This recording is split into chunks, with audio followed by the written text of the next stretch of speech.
तो सवाल यही है कि क्या उत्तर प्रदेश में कोरोना की जो असल में स्थिति है उसको छिपाने की कोशिश हो रही है। सवाल यह है कि ट्वीट वाली राजनीति में क्या आंकड़ों को बढ़ा चढ़ाकर पेश किया जा रहा है, और सवाल यह भी है कि वाकई चिंता कोरोना को लेकर है भी या बस राजनीति हो रही है। एक बार फिर से मेहमानों को रुख करते हैं। आईपी सिंह जी, समाजवादी पार्टी की तरफ से आपने पक्ष रखा कि बीजेपी एकदम गंभीर नहीं है, योगी सरकार एकदम गंभीर नहीं है।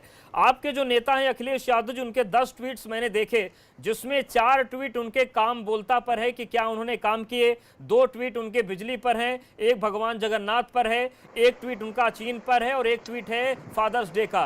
कोरोना पर एक ट्वीट नहीं, कम से कम प्रियंका ट्वीट तो कर रही हैं।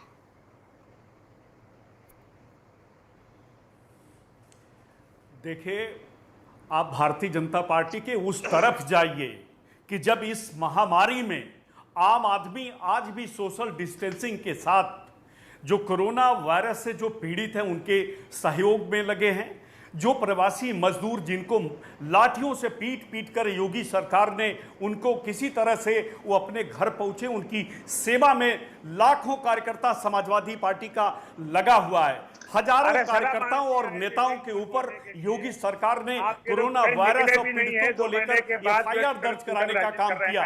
ये इन्हें कहिए चुप रहे, इनका जवाब मैं बाद में दे दूंगा। कहिए डिस्टर्ब मत करें, नेताओं ने पैसा डिस्टर्ब मत करें, हमारे इनका जवाब हम देंगे।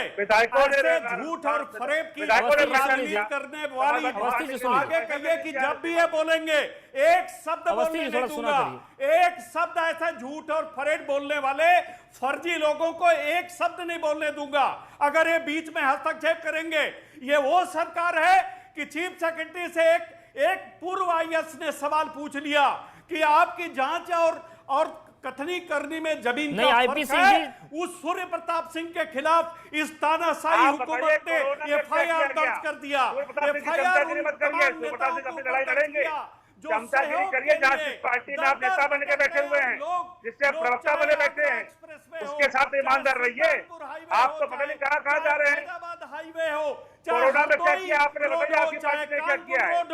एक विधायक ने 1 रुपया नहीं किया। दूसरे का काम सियासत में दिखता भी नहीं है। डॉक्टर नरेश चावला जी, जिस तरीके से विश्लेषण हो रहा है कि मृत्यु दर आगरा में बहुत ज्यादा है, तीसरे चौथे नंबर पर है, ये प्रशासनिक तौर पर दूरदर्शिता की कमी है या पर मामले वहां पर ज्यादा हो गए? किस तरीके से देखें इसको?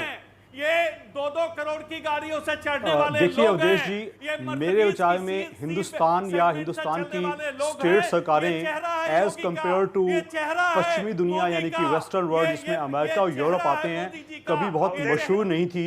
चाहे वो क्राइम था, चाहे हॉस्पिटल का या डेथ्स का डेटा है। हम इस बात से वाकफ रखते हैं कि ये अपना काम कुछ करने के लिए कुछ छुपाने वाला काम होता है, लेकिन मेरे विचार में अब इन बातों का समय नहीं है। आम जनता को और राजनेताओं को ये नहीं मालूम कि आने वाले समय में इतना ज्यादा कहर बढ़ने वाला है कि राजनीति का समय तो अब है ही नहीं। बिल्कुल, ये सबसे अहम बात है कि पार्टी को पूरी दुनिया में बात हो रही है कि कोरोना का सेकंड वेव अगर आया तो बड़ा संकट बनेगा। क्या उसके लिए हम सभी तैयार हैं? क्या पक्ष विपक्ष एक दूसरे के साथ कंधा मिलाकर चलने को तैयार हैं? क्योंकि अगर ये रस्साकसी चली तो ये ध्यान रखना होगा कि देश पहले। आप सभी का बहुत शुक्रिया हमारे साथ जुड़ने के लिए। उम्मीद करते हैं कि तमाम अपने अपने स्तर की जिम्मेदारियां सब लोग निभाएं, कम से कम कोरोना पर राजनीति नहीं होगी। उत्तर मध्य प्रदेश में फिलहाल इतना है।